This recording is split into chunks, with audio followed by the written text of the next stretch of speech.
And I mean, I'm Ubel, I'm joined by Clam, and let's go. What is good? Good evening on a Monday night, on a stormy Monday night. I feel like I saw some tornadoes earlier today outside, and now we're seeing a lot more tornadoes here in this matchup. We got Mage Ferago versus DannyDannyDanny. I hope I pronounced Mage's tag correctly. I'm just gonna say Mage from now on. Good to know his tag, and good to know that we're getting right into small battlefield. Now, Danny, kind of the resident Shoto of the offline Jersey environment. He's full Ken, he's full Ryu, he's even full Terry when the time comes to it. So no shortage of experience there, and it's gonna have to be interesting to see how Grindset goes about this matchup, especially when Meta Knight can do things like that.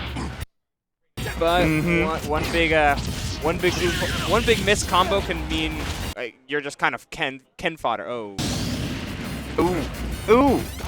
Ooh, that's gotta hurt.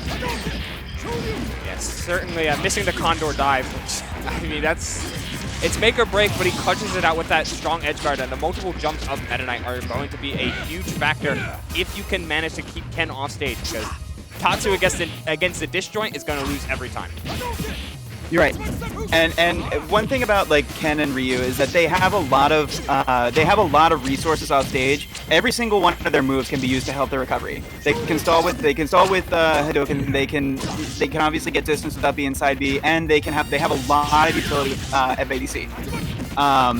But Meta Knight is one of the best edge guarding characters, if not the best in the game, just because of how many jumps he has. And jumps are maybe the best tool, specifically against Ken's recovery. Yeah, just being able to stall. Ooh, that's a big swing.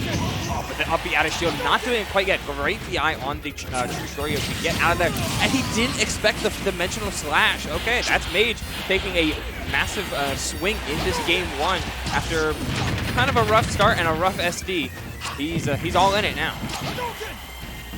Yep, and like the really good Meta Knights. Ooh, yeah, take well, my hand.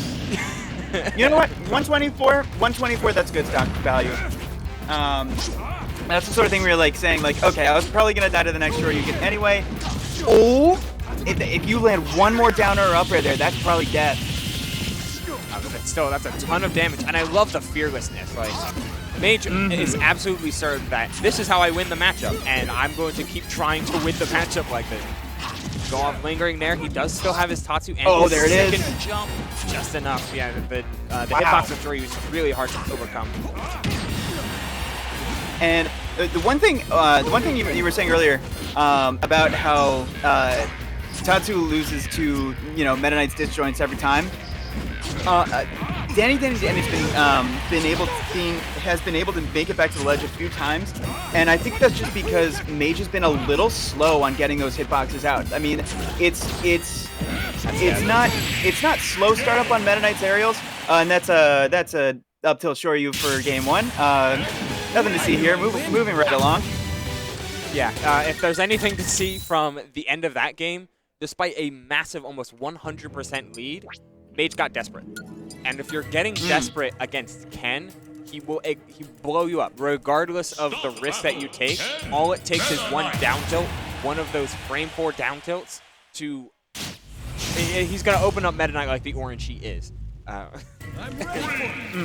It's gonna be a rough one if he does find himself in precarious spots like that. But on a stage like FD, you're kind of building yourself to the idea of I'm gonna catch landings whether you like it or not. So we have to see Mage stay grounded if he wants to do that. Oh, good start. Okay. Good start.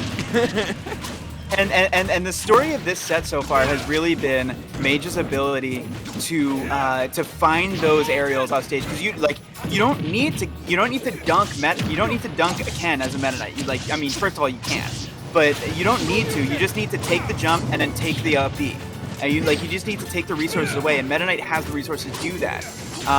But even just having the resources is enough, because this is really, really high execution edge guards against a Ken, which has like low-key pretty strong reverse edge guards. You really need to be strong on your techs if you're gonna go out there against a Ken or a Ryu that's a recovery. Yeah, that's just super strong raw Shoryu. Dashing up, you want to avoid that. You want to avoid the run up down tilt and avoid the shield pressure, but you get caught by the raw DP regardless. Yeah. Danny lets it rock. You love to see that. That's a Ken player. But no, it doesn't matter what the game is. Ken players are doing that every time. Oh, yeah. I like how much respect Danny's giving later as this game sends into its middle ground. He's respecting Mage's hitboxes. He's like, I know I can't punish your dashback F smashes, so I'm not going to try. I'm just going to sit here. I'm going to maintain my pressure with things like Ken's pretty solid burst range since he is so fast. Oh, and an up smash as well. Super solid for Danny just to hold his ground and make certain that Mage feels the pressure from him just not even being there. Ooh. I mean, it's an anti-air in every single game. You can't be jumping against that move. But Mage going right back out there and taking that stock. We'll have to see the start, and yet again, just playing these footsies, kind of seeing who wants to control center stage. The light Tatsu is what catches Mage out of his initial dash. Phenomenal start. Let's see if he can close out this combo. 51, pretty solid.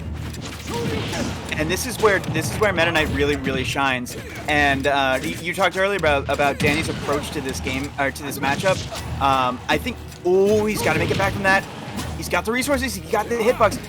Mage has been getting nicked by a lot of these Shoryus off stage, and I know it's tough when the disjoint is not that disjointed, but the positioning there's not a lot of margin for error there. The miss punish was huge on Mage's part, and now he has to find his way to... Okay, recovering aggressively and drops shield. Yeah, I mean, that's cross-game conditioning, right? He got hit by the same type of combo, and it broke his shield with the crescent kick. He sees that again, and he tries to jump out of it. The true answer there, actually, you can spot dodge in between the first hit and the downward axe kick. You can spot dodge in between that. Hey guys, quick little note, sorry to interrupt you. We're having some technical difficulties with Ubil's mic, his camera. So yes, we will get that fixed very soon. But we will have Clamhat's beautiful face covering for him. So there you go.